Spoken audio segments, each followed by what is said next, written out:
Аав ээжийн хичээл. Хүүхдийг хооллоно гэдэг нь хоол халбагдаж аманд хийх төдий зүйл биш. Хүүхдэд хэрхэн зөв хооллохыг заах, хоолны тухай мэдлэг олгох үйл юм. Хүүхдээ хооллох үед аав ээж болон хүүхдийн хооронд эерэг харилцаа үүсдэг. Намайг доктор Пурнима Менон гэдэг. Энэ бол миний аав ээжүүдэд хүүхдээ бор хоол идэж эхлэх үед юуг анхаарах тухай хичээл юм.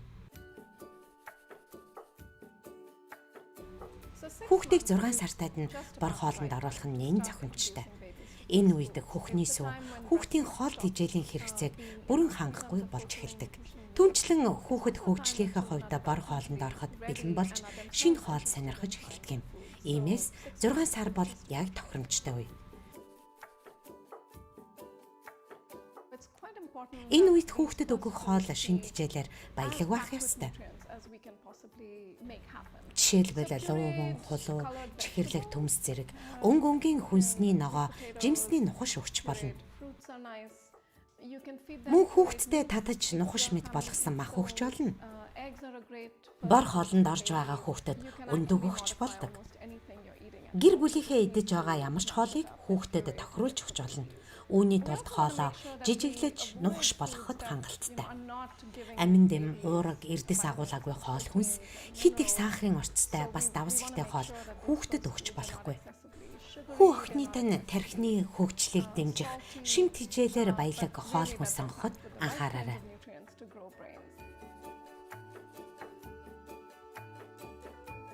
Зургаан сартай хүүхдээ бор хоолнд оруулж эхлэхдээ нухаш болгож өгөх нь хамгийн чухал.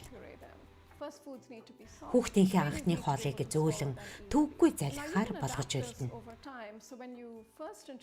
Хүүхдээ өсөж томорхийн хэрээр та хоолных нь бүтцийг баг багаар өөрчилж болно.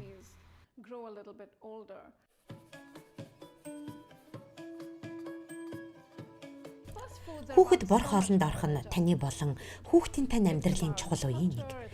Энэ бол зөвхөн хоолны тухай биш. Энэ бол соёлын тухай, хайрын тухай туршлага дурсамж. Хүүхэд гэр бүлийнхээ нэг гишүүн болж тэднээс суралцах үйл явц юм. Үүнийг л аав ээжүүд ойлгож хүлээж авч чадвал хүүхдээ бухимдал бэрхшээлгүй хооллож сурна.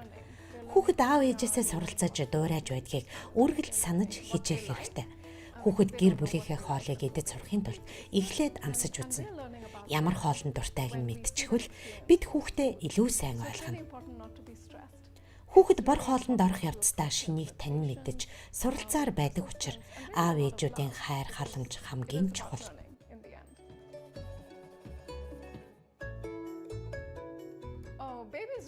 Хүүхдүүд байнга л хоолноос татгалздаг. Энэ тэдний хувьд суралцах үйл явц гэдгийг бид хизээч мартаж болохгүй. Хүүхэдтэй анх удаа шинэ зүйлийг амталж байна. Хүүхдүүд заримдаа нэг амтаас татгалзах нь хэвийн үзэгдэл. Хүүхэд зарим зүйлийг хэд хэдэн удаа амталж байж дуртай болдог гэдгийг шинжлэх ухаан нотолсон юм.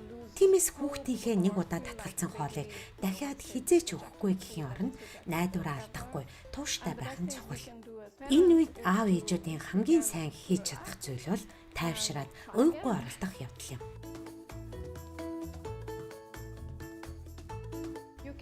Та хүүхдээ халбагаар эсвэл цэвэрхэн гараар хооллож болно. Хүүхдээ хооллохын өмнө гараа маш сайн угаана. Хүүхдийн аяга тавгч цэвэр байх ёстой. Дахин хэлэхэд хүүхэд хоолыг бас нэгэн шин зүйл гэж хүлээн авч байгаа тул таны хайраар дүүрэн төвчээр нэн чухал. Хүүхдээ хооллох үедээ анхааралтай сонсож, ажиглаж, дохио зангаа, хөдөлгөөний бүрийг ойлгох нь чухал. Учир нь хүүхэд бие даан хооллож чаддаггүйтэй адил таалагдсан, цадсан, гидсэн дүүрсэн гэдгээ хэлж чадахгүй. Энэ насны хүүхэд дохио зангаа үйл хөдөлгөөнөөр өөрийгөө илэрхийлдэг юм. Хүү охинтой нь 9 сартаагаас эхлэн хуруу гараараа хоолоо барьж өөрөө хооллож эхэлнэ. Энэ үеэс аав ээжүүд хүүхдэд ямар хоол өгөхөө сонгож, харин хэрхэн хооллох сонголтыг нь хүүхдэд үлдээх хэрэгтэй.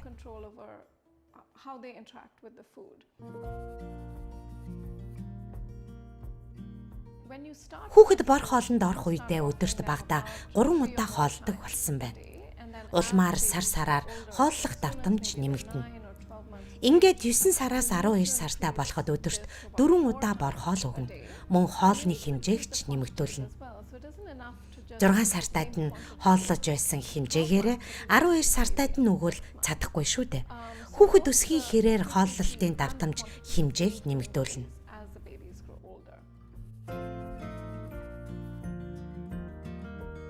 Таны хүү охин бор хоолнд орсон ч гэсэн заавал хөхөөрөө давхар хооллоно. Хүүхдийг 2 нас хүртэл түүнээс цааш ч хөхөөр хооллох нь ашиг тустай гэж мэрэгчлэнүүд зөвлөдөг. Хүүхний сүүн дагуулгадах шим тэжээл нь хүүхдийн үндсэн хоол тэжээл болдгийм.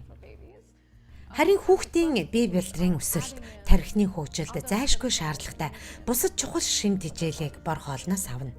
Хөгжиж байгаа тархинд чанартай сайн хоол тэжээл хэрэгтэй. Зохих хугацаанд идэж эхэлсэн бор хоол нь хүүхдийн тархины хөгжлийг дэмжинэ. Хүүхдийн амьдралын эхний жилүүдэд аав ээжүүд их цагаа хоолтонд нь зарцуулдаг. Хүү охиноо хооллох нь түүнтэй тоглох, хайраа илэрхийлэх, харилцах боломж юм. Хэл ярианы хөгжилд нь ч бас тустай. Аав ээж нь хооллох явцдаа хоолны талаар болон бусад зүйлийн талаар хүүхдтэйгээ ярилцдаг. Тэгэхээр анхны бор хоол нь зөвхөн хоол тэжээл төдийгүй эерэг харилцааг дэмждэг учраас тархины хөгжил чухал ач холбогдолтой.